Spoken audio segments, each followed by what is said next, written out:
kubeerako n'engeri gye tumanya lwaki tusiiba. The foundation of fasting is there. Abantu abamu balowooza nti okusiiba kibonerezo. Some people think that fasting is a Matayo punishment. nnya lunyiri lwakuna basooke basomere. Matthew 4, chapter 4, verse 4. Mukama waffe Yesu ye yayogera, musumba si ye yayogera. Our Lord Jesus said, but not Kati us. ebintu Bayibuli byetugamba byetukola. We do what the Bible tells us. Oli ne waagamba atya nti oli mukyamu You need someone ng'olemedde ku Bayibuli kuno. when you are stick to the Bible. Ekirungi ebintu byaffe bigenda paka ku Facebook, biri ku YouTube, kati Facebook. tulina obukakafu We have the obulaga confirmation kyetukola. to show what we do. Kati Katonda mwesigwa God is faithful alwanirira amazima. and fight for the truth. Era nze nkukakasa I will tell you, nti omuntu ne waakwogerako atya however much they speak about you, nga byokola si byebyo, waliwo Katonda kyagenda okwongerako. there is something God, there is an increase God will make Matayo on you. nnya lunyiri lwakuna. Matthew naye chapter 4, verse n'addamu 4. n'agamba nti kyawandiikibwa nti omuntu tabanga mulamu na mmere yokka wabula na buli kigambo ekiva mu kamwa ka Katonda. Otyo tobeera mulamu lwa kulya banange, togenda kufa, togenda kukola ki, ogenda kubeera mulamu nnyo ng'omaze okola otya okusiiba. Waliwo ekigenda okukyukako. Njagala mwetegereze ekisookera ddala focus, beera nga olina engeri gye weesetinzeemu mu lunaku. Kati ndikuyamba kutegeera byakukola mu wiiki. Number 1, yesalireko ku budde ogambe ekisaawa eziti Get time and you say, at this time, nina okwewaayo eri Mukama. I must dedicate myself before the Lord. Weetegeke nnyo okuwuliriza ekigambo kya Katonda. You must have prepared yourself to listen to the Katonda asobola Lord. okwogera naawe gwe n'ojeemera kyayogera. God can speak to you and So obey. yeseetinge owulire. Set yourself. Mukama alina kyagenda okwogera naawe mu wiiki. There is something God is going to talk to you this week. Namba 2. 2. So kati ffenna tukola bintu bya njawulo. Kati gwe olina okumanya nze ntunda mmere, omanye nti essaawa weeziti nja kuziwa ki Mukama. Then you will know that at this time, Neweeyo njogereko I ne will Mukama. myself to the Lord. Tetujja kugamba nti ffenna essaawa 4 tubeere nga tusaba wetu. We shall not say that all of us at this particular time shall be praying. Yamanyi omulimu gwe bwe gufaanana. But everyone knows Noonyeyo the akadde mu position of the lunaku work. oweweeyo kweri Mukama. Get a time and Bye just tugenda okusabira devote yourself tugenda to the nabyo Lord. kubyanja buli lunaku. What Otegeere nti no tusabira kino. we are going to display our prayer Kati request. asobola essaawa mumpadde meka? 12. Mumpadde essaawa meka? Abasobola Those who can come nandibwa to school n'eddakiika 30 for bokka. 30 minutes. Abasobola, si kugamba nti buli omu asobola buli lunaku ssaawa meka? 1. Ne tumala eddakiika zaffe 3 nga waliwo tufundikira okusaba nga tusabira ne bannaffe abali ewala abatasobola, kugamba nti dakika 3 ngoleki ngende ku kyaki. Ekyo tubeere nakyo mu ndowooza yaffe nti tunafundikiranga bwe tutyo. We shall be ending with the congregation prayer at church at 7 up to 7:30. Weegayirire nnyo olwa famire yammwe. Have to Teweerabira bano oba basiteepu oba abaani kye bayita famire kintu kikulu. Kubanga yensibukwayo gye wava It is your soul. kisanyusa mwenna nga mulokose. It So is pleasing when you totunuulira are bali born again. baakuloga baakola batya, naye bwe weegayirira gamba Mukama But just nyimusanyufu repent for the Lord. nyimusama I raise this. nyimusaba. Tofaayo bamusiraamu Don't mind obafaanana whether they atya. are Muslim. Bweyogera ne Mukama Just bulamu bwawe. speak to the Lord.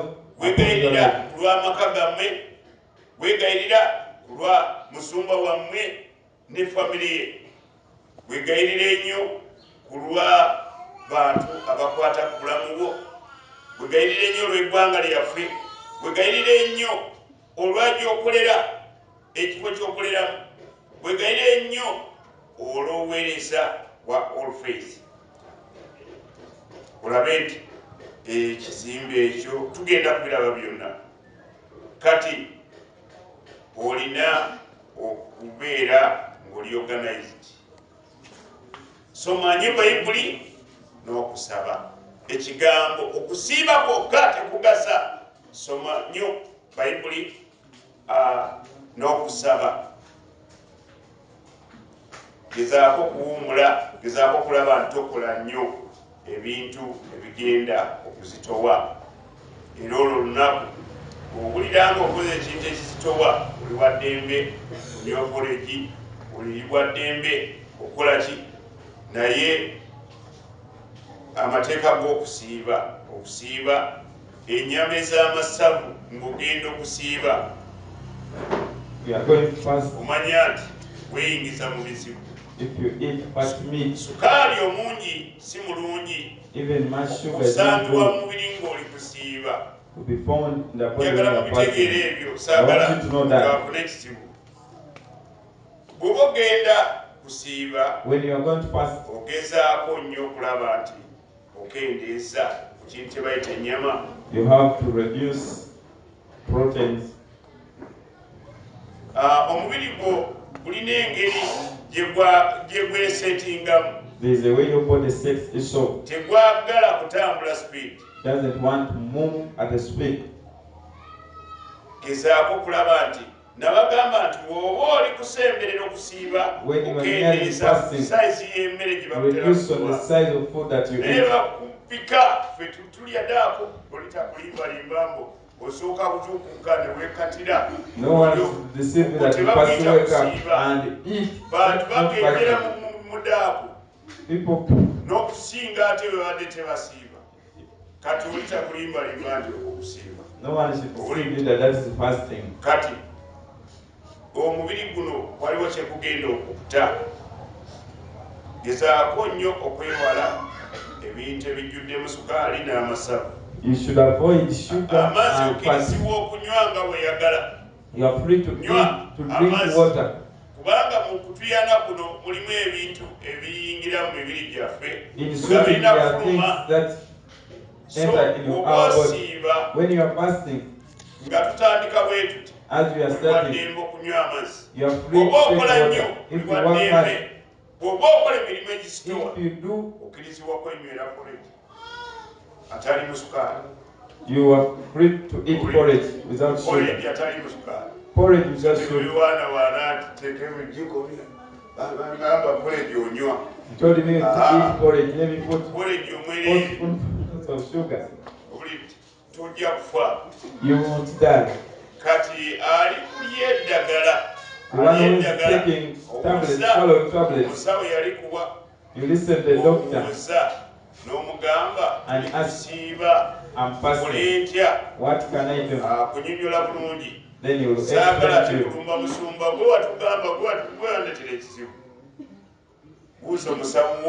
Ask your doctor, when I'm fasting, you told me the tablets and such content, what can I do?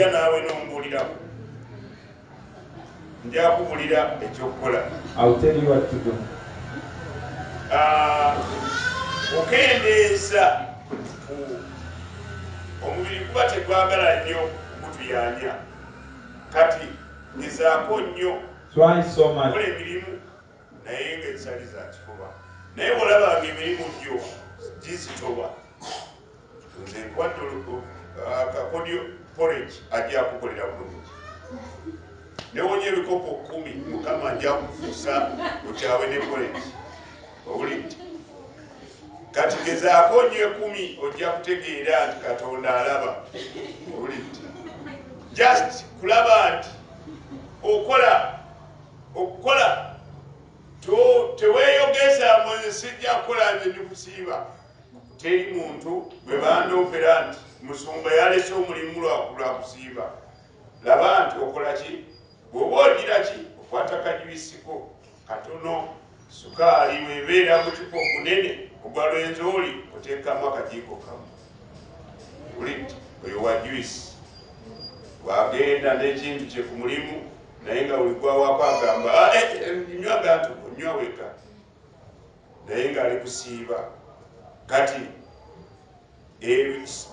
ebirala byenjagala tutegeere ebyokugamba nti tusibulukuka nomale oba bulijjo kyetukola tusibulukukira wamu olunaku lusembayo abantu abasobola babeerawo ne bakola ki abalala nja kubabulira osibulukuka otya teweekatira mmere ng'osibulukuka osobola okufiirawo wabulidde olina okumanya nti omubiri gubadde gwerabidde ebintu ebyo era neebaza Katonda nti njizeemu kimu nti bw'oba osiiba emmere olya ntono emmere gye walyanga ekendeera kati nze akatolekeneerera katono ate olina simbulanga ekintu kinene kati kigenze kikola kitya so okusiba kuyamba n'amaka okuseevinga emmere kibi nnyo okulanga olyanga nti awulidde so okusiiba kutuyamba kulimu ebintu bingi kati njagala olunaku lusooka tugenda kubeera pasono bintu bibyo olunaku lusooka bibyo era we tujja okusaba eggulo weesabire spiritual revival olabe weesa bujja mu mwoyo abalokole bangi bagudde kyokugulira amazima eyatandika n'omuliro kati omuliro takula abali kulyanganako sente balokole abali kukumagana balokole abakukola bakulumya abasinga balokole bano kati totunuulira balala amaaso geteekeko gwe mwennyini wekenenye obulamu bwo sookera ku bulamu bwo bulungi utambula butya oyogere ne Mukama ku bulamu bwo so physical healing sabira nnyo omubiri gwo gubeere mulamu bamba omuntu omulamu yasobola okukola omuntu omulamu yasobola okuweereza Katonda omuntu omulamu yabeerewo omugaso osabire prosperity and abundance osabire okugasibwa kugaggawala okufuna abaana ba Katonda balina okubeerako enjawulo omwaka guno eno osaba ennyo Katonda akufuula omugabi Then you pray God to give you a giving heart. You pray so much God to give you a giving heart. Number 2, pray for your family. The second day we shall be praying for our families. The restoration of relationships. Waliwo abantu kibi nnyo okubeera omufumbo w'obulegeeza. Kibi nnyo okubeera mu bulokole ng'amaka agako abaana tebakwatagana. Kibi nnyo okubeera omulokole naye nga bulina engeri tukwatagana n'abalokole ki abalala. Kati ebyo tugambye restoration of relationships, then okulokoka. Laba nti family ejjudde ki? See that the family is Number 3, olunaku olwokusatu. The third day. Kaalyayo. Ekintu ky'okola okufunamu sente. Weetaaga kisituke, weetaaga okuzibwe. Oba mulimu, oba oli waka, buli ky'okola Katonda akiteekeko omukisa. Whatever you do, God bless you. Kati ekyo ky'ekyokusatu. That's the third thing. Osituke mu ky'okola. Ofumba mmere. Otandika okufumba emmere abantu gye bakola ki? You start cooking food that everyone will admire to eat. Waliwo omukyala gwemanyi atwala emmere mu kibuga. Takes food in the city. Naye bw'atuuka oyinza okulowooza nti abalala tebafumba. But when she reach, you may think others have not cooked. Emala kuggwawo ne balya. They first finish hers, ne bajja ne then bakwata others. ku mugongo. Omazeeyo anange sewe essaawa agenda ssaawa 11 mu kibuga. She goes at 5 a.m. in the city. Essaawa emu ateekwa okubanga atuuse. At 7 a.m. when she's already back. Manyi okufumba. He knows how to Katonda cook. yamukwatirako. God helped her. Kati oyinza okwewuunya onaasaba biki onaasabira okufumba nako bakusabira munange ebintu bye bigenderawo.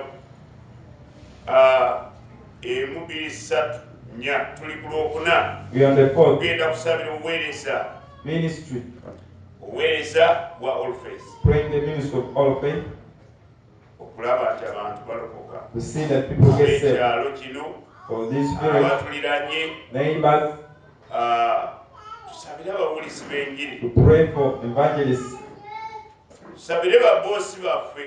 to pray for our bosses, Tusabire abantu b'emirimu. to pray for the employers, Tusabire be twasoma nabo okulokoka. to pray for Temugamba nti ate abo bajja batya mu buweereza bwaffe. our Tubasabira balokoke. to get saved. Bosi wo walokoka When your boss gets saved, ofunamu. you benefit. Tusabire nnyo obuweereza We pray for the ministry, eno kanisa emu yokka this church gye tuzimba. that you are Naye building. tulina okujjuza Uganda But we amakanisa. must build many churches in Uganda. Tusabira nnyo ebintu ebiwerako. You have to pray Twetaaga for basumba. many things. We need pastors. Twetaaga basiponsa. We need Bagenda supporters okusindika basumba basome. who will support the pastors for Ebintu education. bingi bye tugenda okukola. We are going to do many things. Tugenda kubeera n'amasomero. We shall be with schools. Tugenda kubeera ne senta ezirehabilitating We shall abakyala. be with N'abasajja. education centers and men, Bulidde. for women and men. Osanga omukazi atalina ssuubi nga yeetaaga kuteeka wantu n'abula. Owulidde ali mu kisulo babasomesa oba teyasoma babeereko ne bye basoma agenda okuba naye amanyi okuba amandaasi. Bw'aseka n'okuseka bagoba alina owaana talina gy'alaga. Kati ebyo byonna byakuwandika tujja kubirabira eyo mu maaso. All those we shall write them and see them. Sabira nnyo obuweereza. But pray for the ministry. Sabira omuntu gwe bayita prayer partner bwo. Olunaku lwokutaano For prayer partners. lulamba lwa kusabira ba prayer partners baffe ne ba partners ba ministry. Abantu abeegasse All Faith okulaba nti tukola ebintu We have to pray for prayer partners. si kugira bugizi kuzimba naye okulaba nti tukola ebintu bingi. To see that we do Omuntu many asabira things. obuweereza. Someone who prays for the Omuntu ministry. asabira ng'oli eyo naye waliwo akusabira. There is someone who Oli eyo prays for waliwo you. akulowoozaako. You are there, but someone think about you.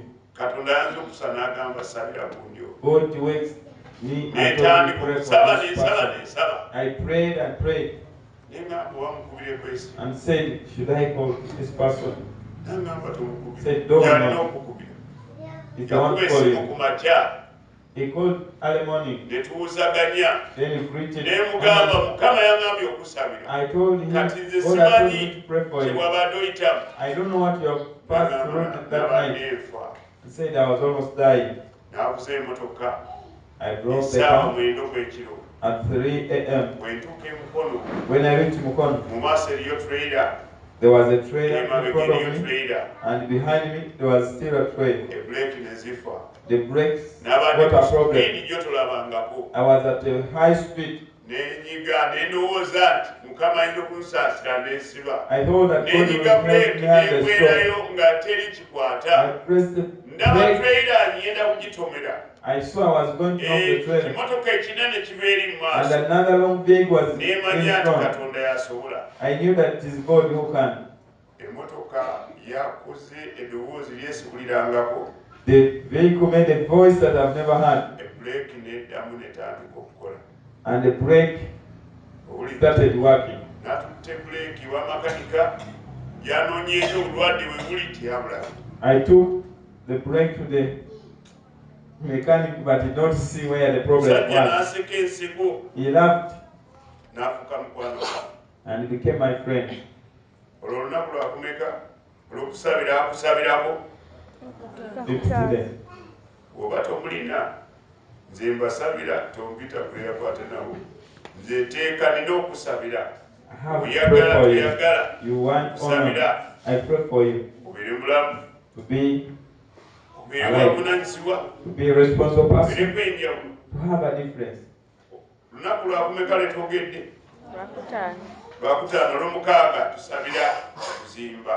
The 6th day, praying for building. When you are praying for construction, look at these things in place. We pray for iron sheets, the timber. We pray for the 3rd phase. Today I want to tell you that God is great.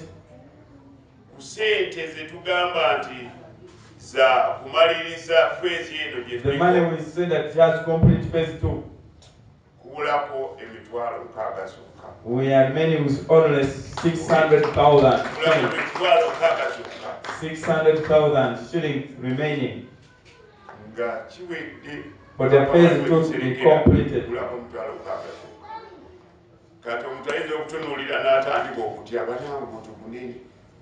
Someone may look at that clearly. For us, we see a small thing. Prayer and fasting can take things and pond the water.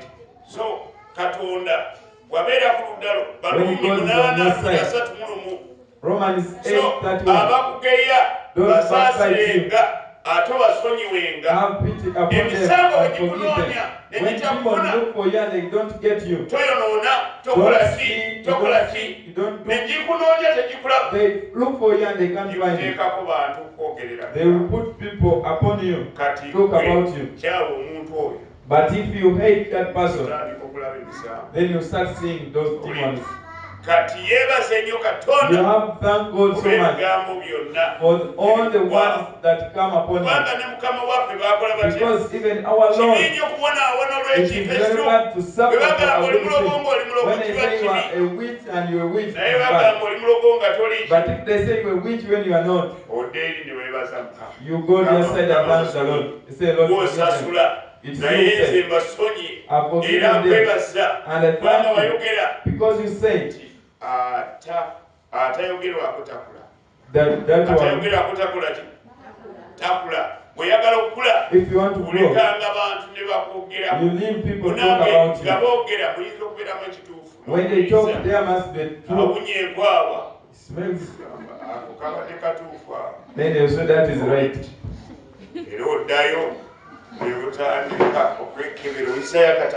Then you go back and start checking yourself. That was true. You get it. The indebted. We are indebted to be focused upon what we are going. So, we have to pray to God to see that that building, it will have tails. Someone will first one, should I pass remove the shoes? Enter. We thank God that in the village like Sim, there will be a church that glorifies God. These iron sheets, we even had a template. We are coming from somewhere and heading certain state. What I tell you, I want you to see that church reaching the complex, and you see the people all face. The old church will send you with all the things you are going to. There are things you are going to see. You start seeing the people of all faith. That will be seen. They will start to confirm. They will call us what they want. But when you are going somewhere, when you are not a witch,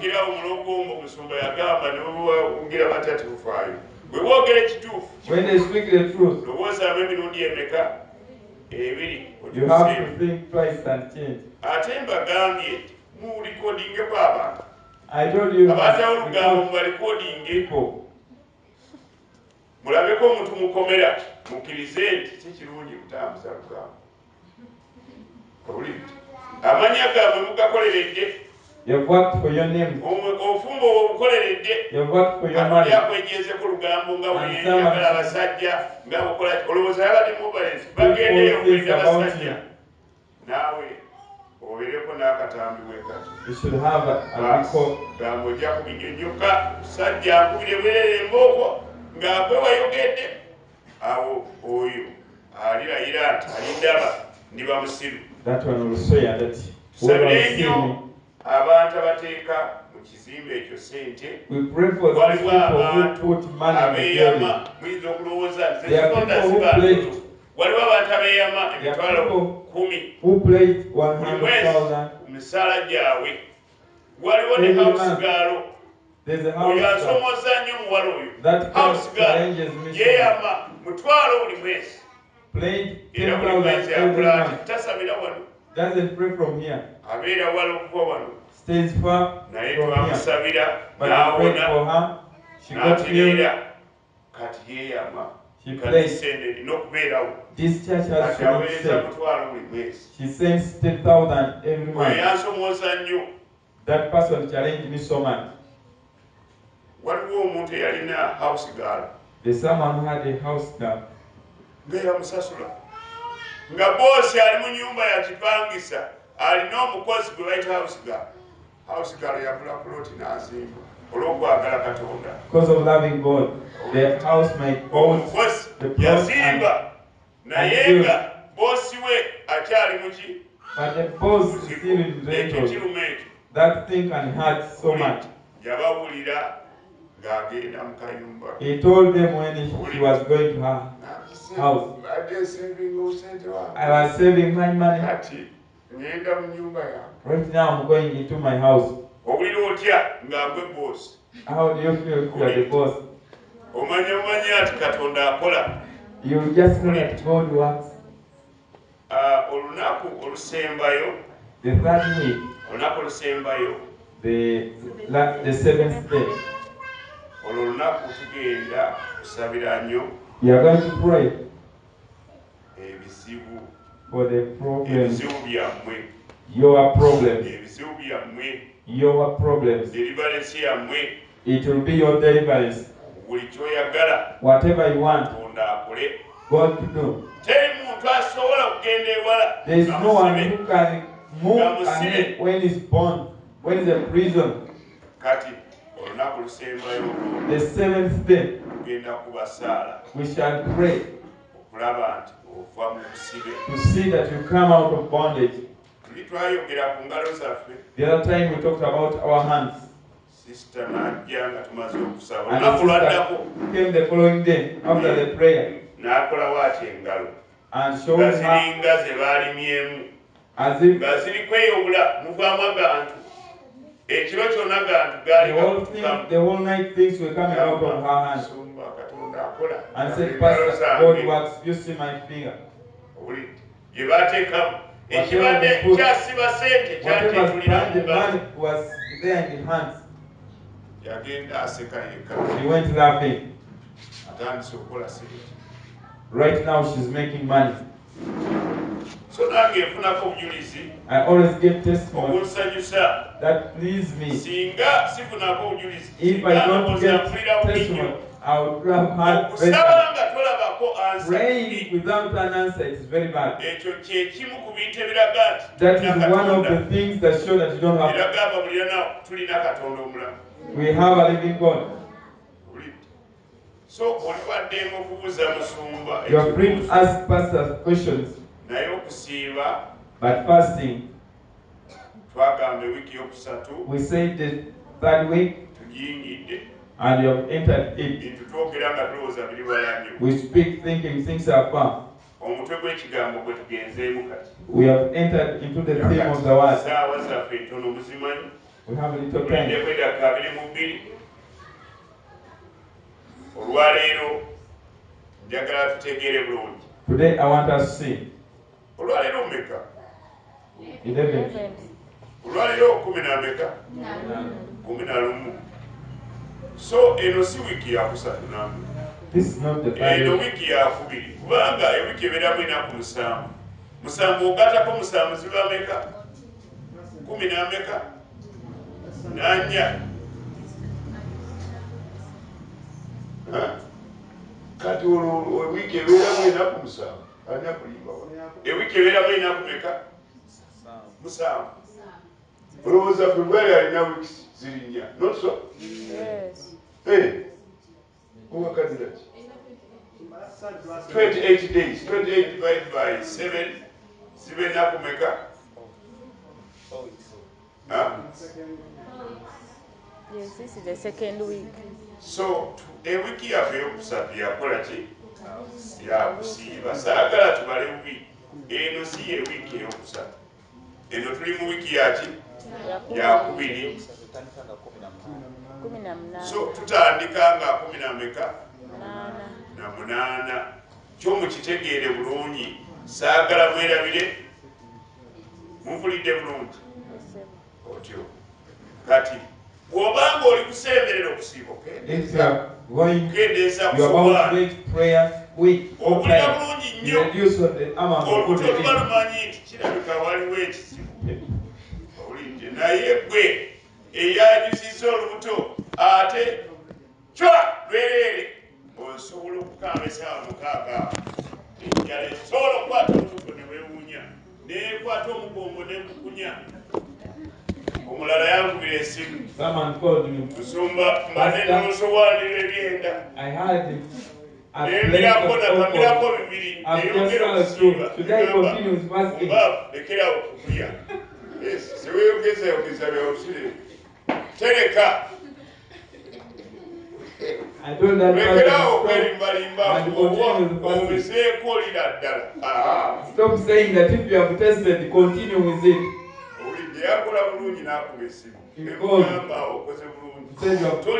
Don't eat.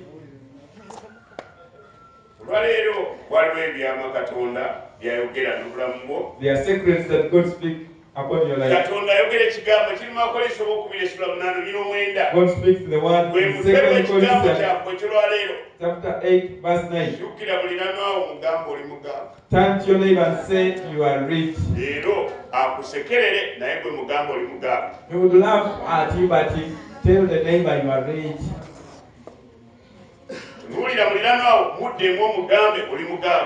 Look at your neighbor and tell the neighbor you are rich. Children of God, the words that you believe work. If you believe someone's word, if you believe your own word, if you believe what they speak upon you, that is exactly what you believe. But there is something your father speaks. What he speaks there in the New Testament. That is the most important covenant. 2 Corinthians chapter 8 verse 9. You have not the grace of our Lord Jesus Christ. He was rich and became such that you can become rich. When he went to the cross, he exchanged the poverty and carried it. For you to be rich, you must be rich. You are not poor. They've never called a born again who is poor. Today you have to tell your neighbor, even if you walk without, you are rich. Tell your neighbor that. You may find yourself bringing trousers and clothes to people in the nation. Today we are going to see people from all places. When they board a plane and bring things. They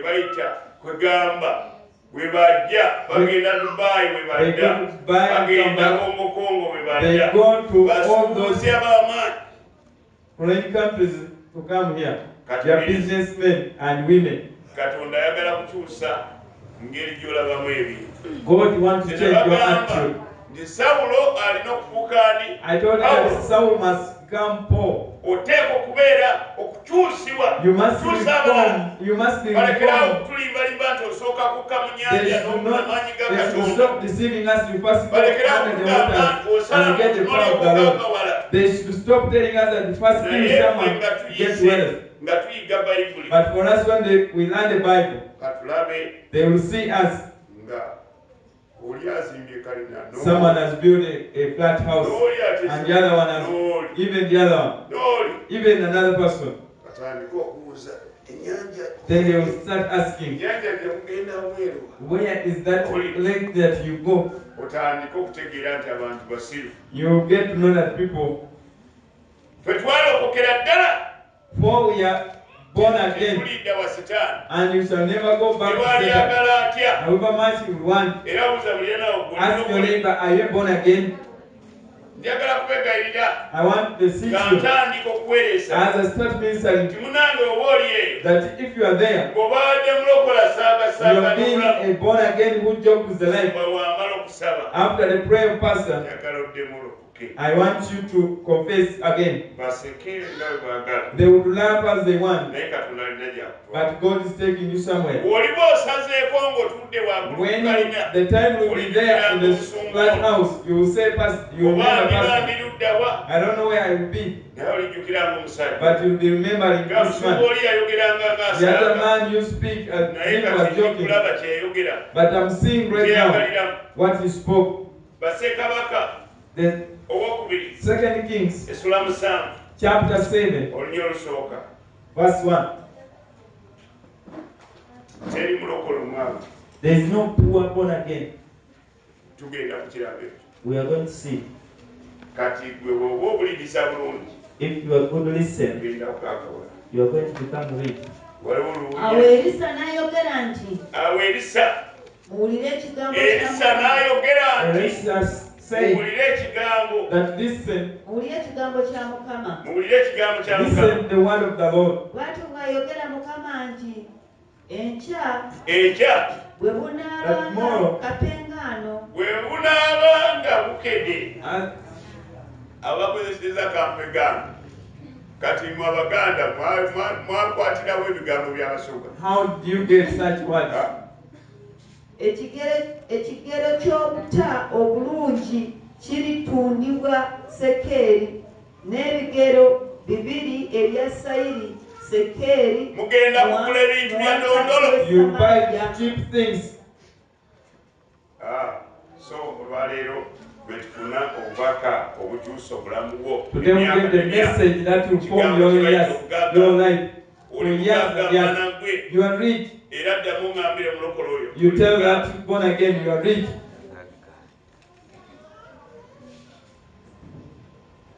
kitaffe mu linnya lya yesu tusaba Father, in the name tubikirwe of Jesus, ekigambo kyo we pray that we get revelation of your word. omanyi buli mbeera y'omuntu You know every situation of every human being here. kye tuba tusaba mukama That's why I pray, Lord, ogule amaaso gaffe you open our inner eyes. mu linnya lya yesu kristo In the name of Jesus mukama Christ, waffe our Lord. amen Amen. otyo kati tuyingidde mu kigambo We have entered to the ojja word. kusoma bassekabaka bokubira essula y'omukaaga You mukuddebo read 2 Kings chapter 6. kuyisa enjala yagwa gamba Famine. nabo enjala yagwa Famine came. tulabye ebintu bingi sente ne zibula You have seen many things and money disappears. omuzungu akiyitira economic crisis The whites, they call it economic crisis. ebyokulya byabula There is no food ne batandika okulya ensolo and started wali olabyeko eating animals. abantu abatalina abatematema ente ne balya naye nga tekuli mmere Have you ever seen people who slaughter cow and eat because there is no food? olwo olya ebifi bimeka How many pieces do you eat? tewali mmere There is no naye food. bw'okukwata ku kifi But if you get the omanya piece of waliwo meat, kigenda ku lubuto you know bantu something. ne balya ennyama People ate meat. ensolo ne ziggwawo All the animals got over. ne batandika okuyiga emmese They started hunting for the rats. emmese ne ziggwawo The rats got over. ne banoonya ebikere They looked for frogs. ebikere ne biggwawo They also got over. abantu ne batandika okufa enjala People started dying because of hunger. ne balekera okuziika. They stopped burying people. Ekyaddako. What came next? Abakyala babiri. 2 women. Ne bateesa. They came to procession. You see, we just sit here. I have a child and you also have one. Today let us eat mine and tomorrow shall eat yours. That is finished. They have been patient for 5 days without eating. They are there as a way. Let us eat mine today, tomorrow shall eat yours. That is very. What does she? This woman.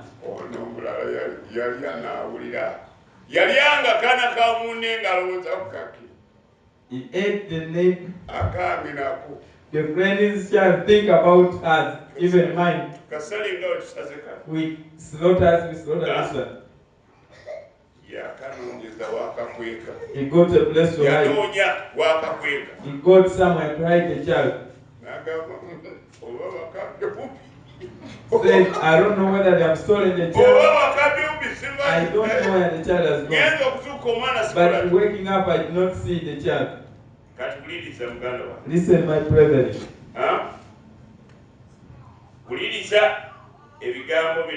Listen to these words.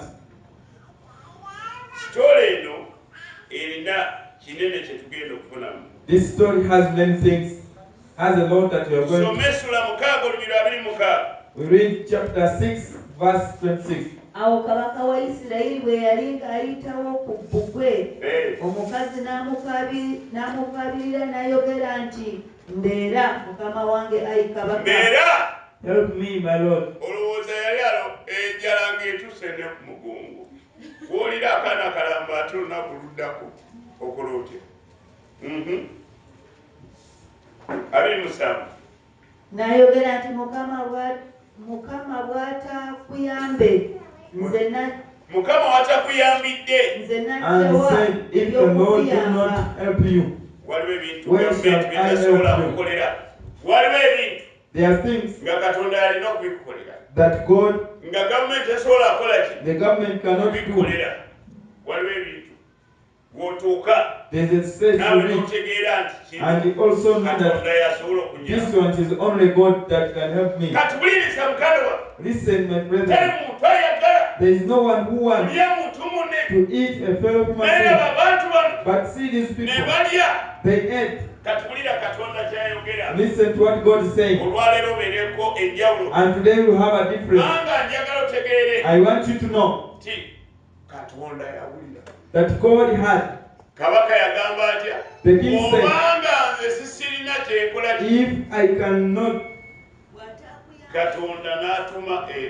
and God sent Elisha. There are things that cannot change unless you have got the word of God. He came and said tomorrow flour will be at 300 kilo. The one that has not been received, it will be 300 kilo tomorrow. Let us see. God is speaking to your life. There is nothing changed, not until the word of God is revelation. God gave us wisdom.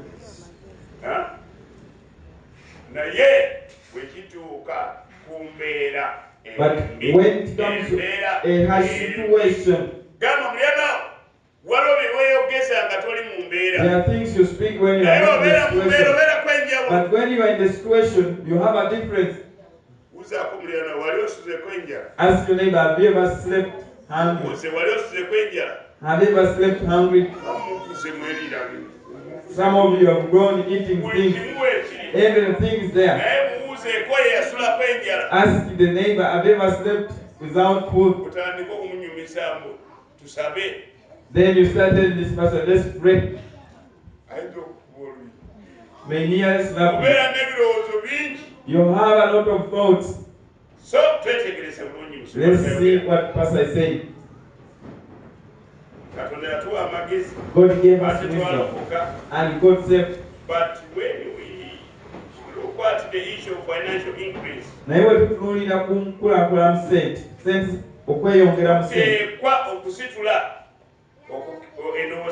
we must raise our mind.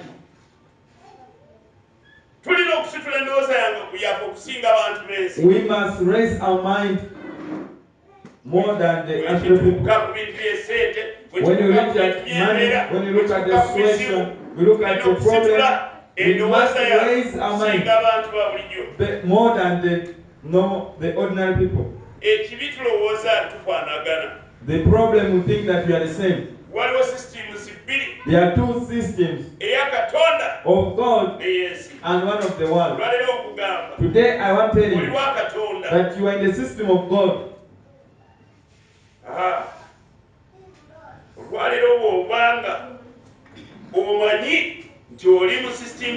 Today, if you know that you are in the system of God and you understand it well, and you know how it works, you know the things that convict an ordinary person. They won't convict you. They will not hinder you. They won't hinder you. Things that hinder an ordinary person, they won't hinder you. You have to remember that one. That things that hinder someone who is not born again, they won't hinder you. If you know how the kingdom of God works. Acts chapter 3 verse 6.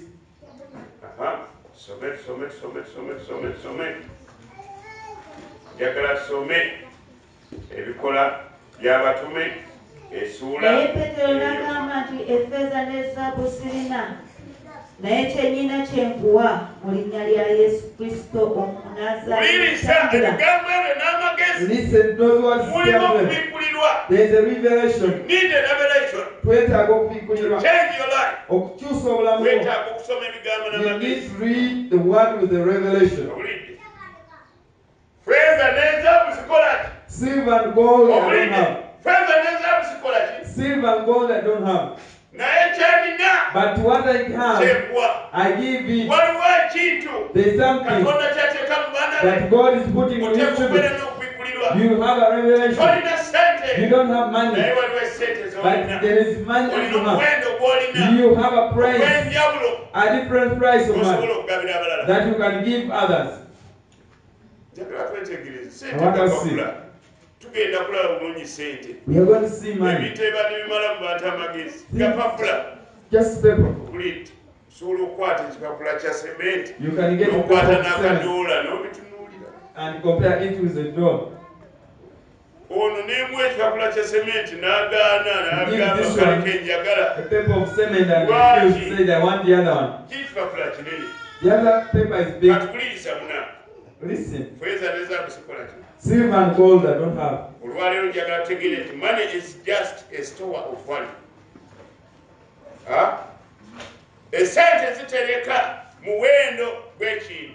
Money is just a store of value. Someone puts money to represent value. The other time people were exchanging goods. The one who wants a cow, you get 6 goats.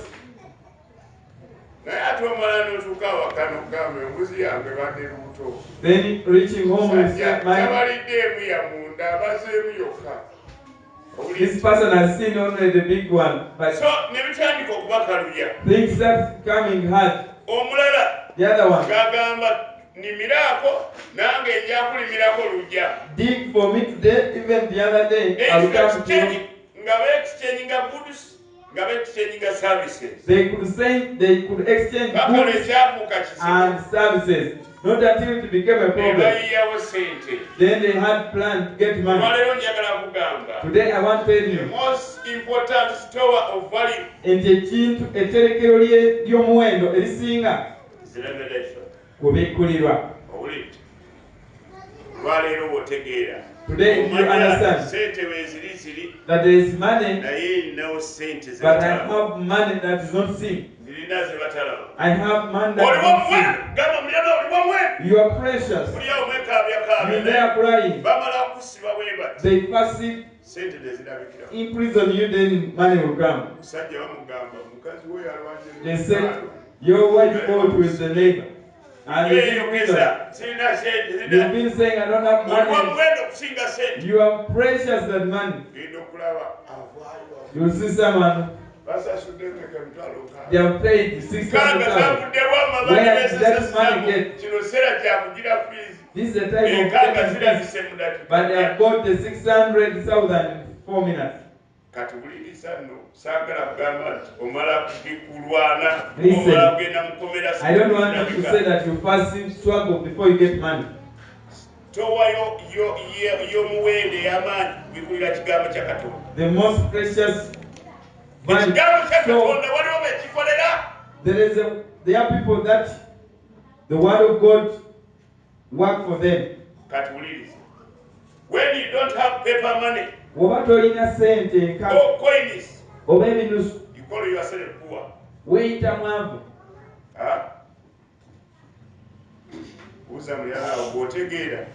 Ask your neighbor, do you understand? You think paper money is money? You have a precious. You need to understand this. Today I want you to know and see what pertain those one cannot pertain you. Whenever you have a revelation, you have a prize. The man says, gold and silver don't have. But we have something.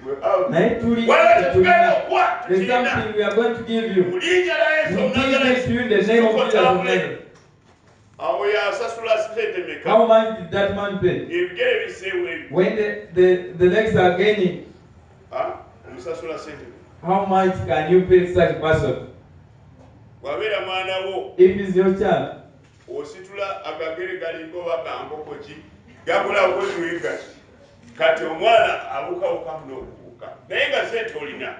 you have money. How much can you pay? You start taking money without even counting. Get this money. We need to get revelation about the word of God. Today I want you to know. Matthew chapter 22, verse 20 to 22. Sagala sawa enepeko Katonda yangana okuyisa obudde tubayite sawa. Sawa. Matthew 22 kanikidde ku 2. N'agamba nti ekifaananyi kino n'obuwandiikeko byani? Ne bagamba nti bya Kaisaali. Awo n'agamba nti kale musasule Kaisaali ebya Kaisaali ne Katonda ebya Katonda. Waliwo Katonda kyalina. There's something God has. Waliwo sente za Katonda. There is God's money. They were joking with Christ, our Lord, using money as a joke at you that God again has no money. Today I want to tell you that you're a rich person. He said, show me what is there. He said, give what pertains to Caesar and give what pertains to God. What God is going to do for you is better than Caesar. Better than what Caesar did to you. John chapter 6 from verse 3. Yesu musajja alina amagezi Jesus is wise. Katonda omulamba amagezi g'alina In whole God. ate gw'otambula naye. Ne bagamba nti They say abantu basomboka many people came okuwuliriza Yesu by'ayogera. to listen to what Okubiira Jesus ne was saying. kuwera A multitude bantu came. basuka 5,000. They more than 500 N'alyoka agamba and say, gende mubagulire ebyokulya. "Go and buy Tubadde something wano ennaku to eat." ziizo nga basiiba. We have been here for days when we are fasting. Tumaliriza Now mugende we are mubagulire ending. ebyokulya. Go and buy for them what to eat. Nebeerayo agamba nti Someone said, ozijja where will we get this money to feed all basobole the people? tulire. Yesu n'alinnya ku lusozi n'atuula eyo n'abayigiriza be. Aha.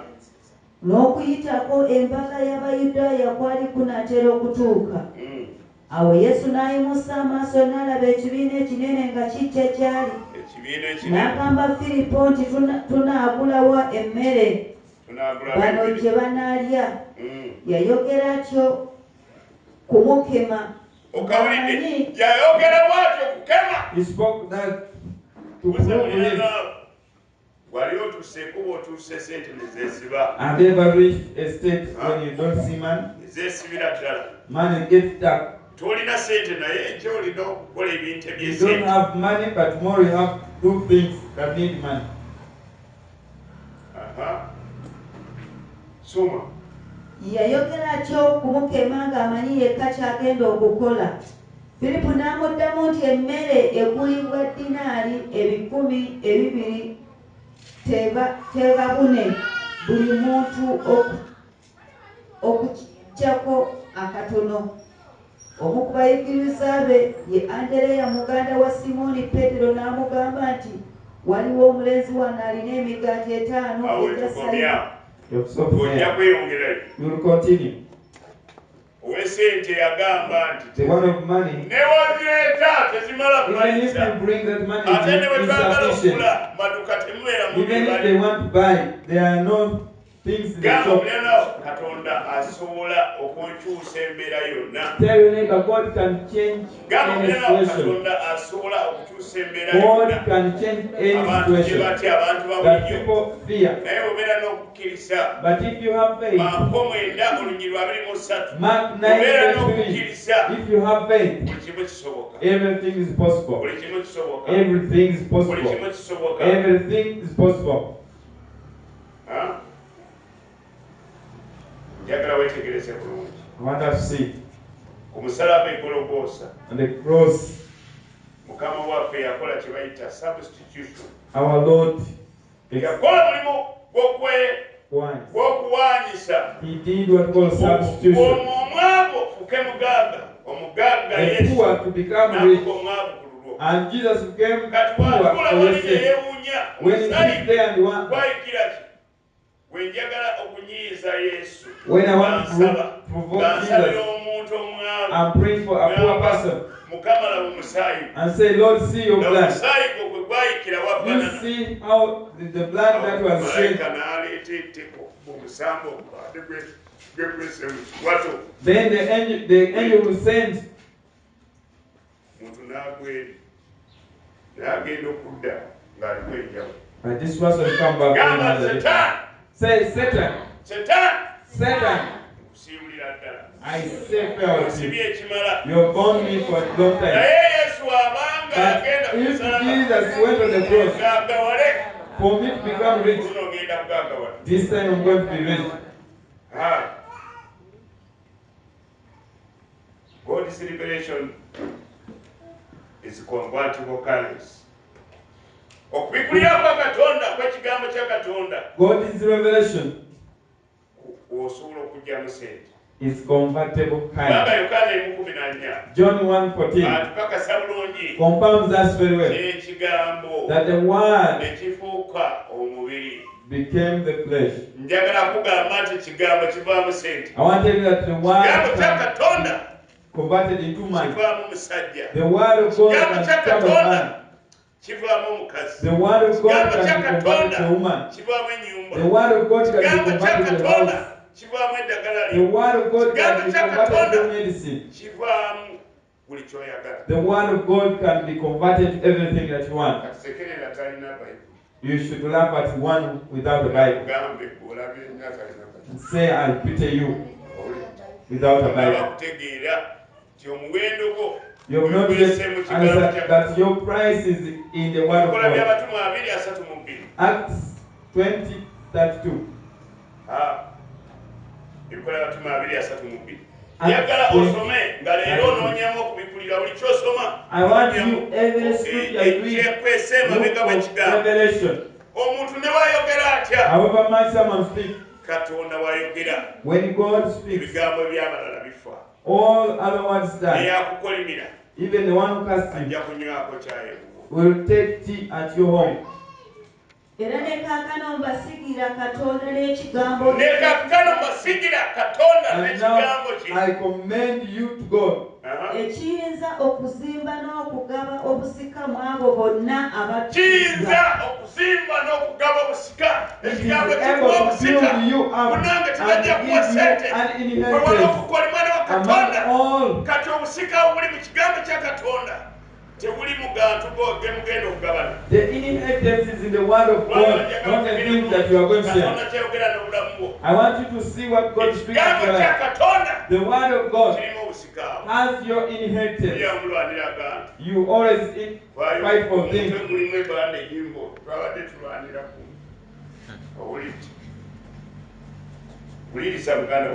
Listen, my brother.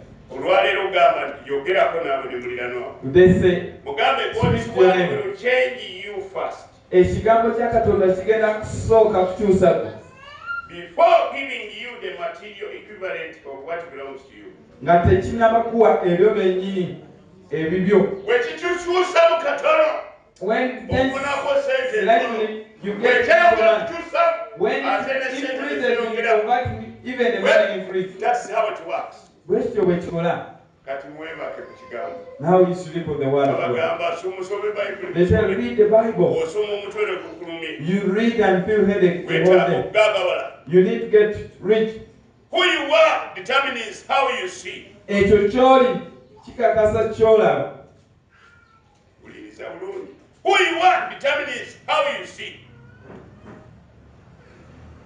Once you believe you are rich, you will see abundance in the middle of crisis. Bw'okkiriza obugagga ojja kulaba ebingi mu masekkati ga Kristo. I want you to think about those. Ekyo kyoli kikakasa. Once you believe you are rich, you will see abundance even in the middle of crisis. Bw'okkiriza obugagga ojja kulaba ebyeyongera mu Once you believe you are poor, bw'okkiriza obwavu, niwe bakusula mu banka. Even if they put you in a bank, olaba waavu. You will see poverty. Who you are determines how you see. Ekyo kyoli kikakasa kyolaba. Enkuyege kyeyita olusozi. What the termites call a hill, a mountain, ate gwe kiyita kijanjalo. or you call it a bean. Owulidde. Enkuyege kyeyita olusozi. What a termite call a mountain, kiyita ki? Owulidde. or you see it as a bean. Kyonga kirere ekyo. The termite is wandering. Olusozi ng'ensozi nyingi. As there are many mountains, Ate gwe olaba kijanjalo. and for you just see beans.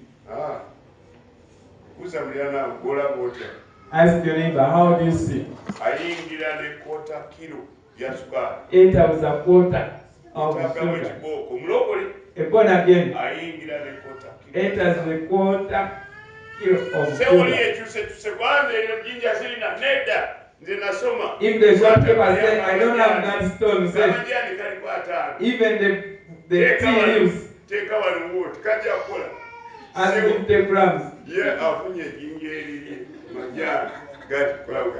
Has got his measure. Mukama gamba buli anaawo obugagga bujja. Tell your neighbor, wealth is coming. Obugagga bujja. Wealth is coming. Enkuyege kyeyita ki? What the term is called a mountain. Gwe w'otunula olaba kantu katono. When you see just a Mwana wa mountain. Katonda alina okulaba ebintu mu ngeri ya njawulo. Bali bansi ffe tuli baawa. Those are the world and we are in heaven. Ffe tuli baana ba Katonda. We are children of God. Tulekera okwogera ebigambo We should stop speaking dry words. We are going to reform people when you have a difference. You make them say that you are going to get lunch. Whoever will attend the crusade will eat lunch. Even that one who doesn't want to come, he will say there is food. I must attend. They will eat as you give the word of God. You give the word of God as they are eating.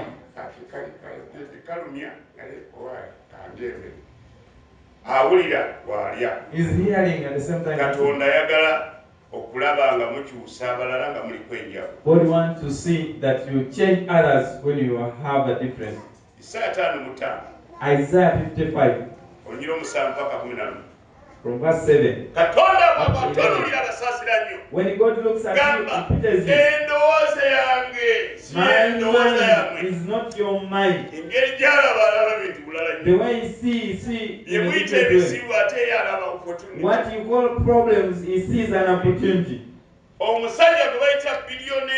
The man they call billionaire. The man that has millions and millions of money. When he hears that people of the other hand are suffering, for him we see a chance, a blessing of getting wealth.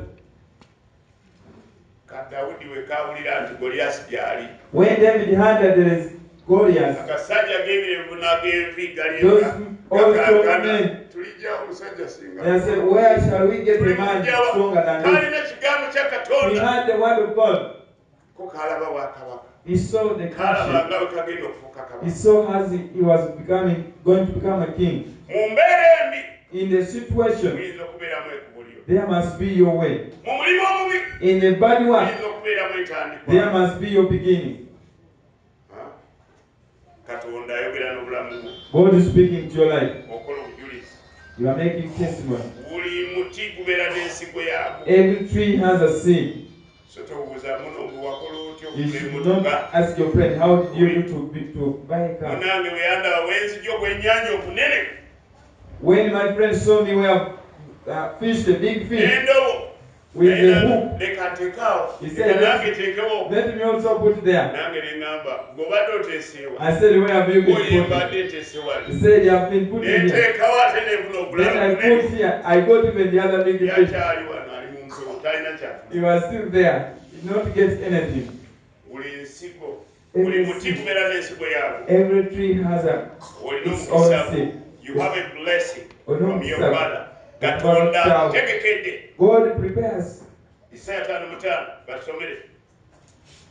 Isaiah 55 verse 7. Isaiah 55 olw'omusanvu.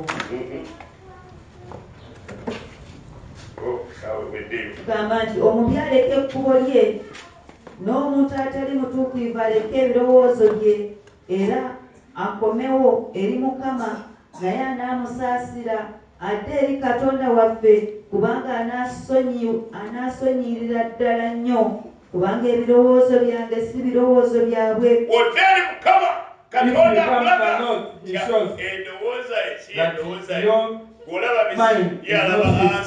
You see a pattern and you see a different one. That is God. Right, Numbers 13, as we are standing on your feet. Numbers 13, 17, after 8. God brought the Israelites from Egypt with a great power. But see,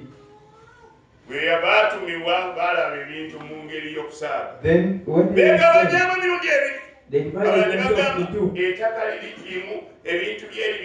As I said, Jezebel is part-time. The two said that, and many say, when you reach there, it's true that land is fertile, but we were like grasshopper before those men. These people, they want us to come. They are like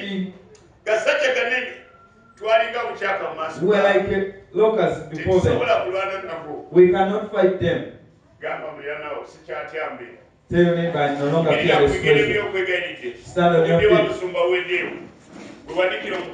You raise your hand and say, I speak to the situation. This is the week of winning, conquering the situation. I want to see that the situation of this passing through of fear has to go. I am a child of God. I must get my independence. I need my word to open my way. Oh Jesus, I shame my enemies. I shame the witches. I shame the demons. I shame the... Raise your hand on my life. I want to see the word of God in First John. To see getting more. I thank you because we are going. God says I am. God has said I'm rich. I must be rich. I break every covenant that has been binding me to poverty. Lord, from them, talk about your work. From them, go and see the wealth. In cooking food, in doing this, speak such things. I thank you, Holy Spirit, because you fulfill the word of God. For the goodness of Jesus Christ, our Lord. Amen. May God bless you.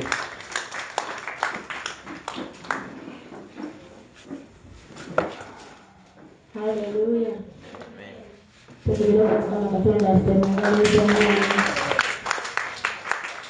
Amen.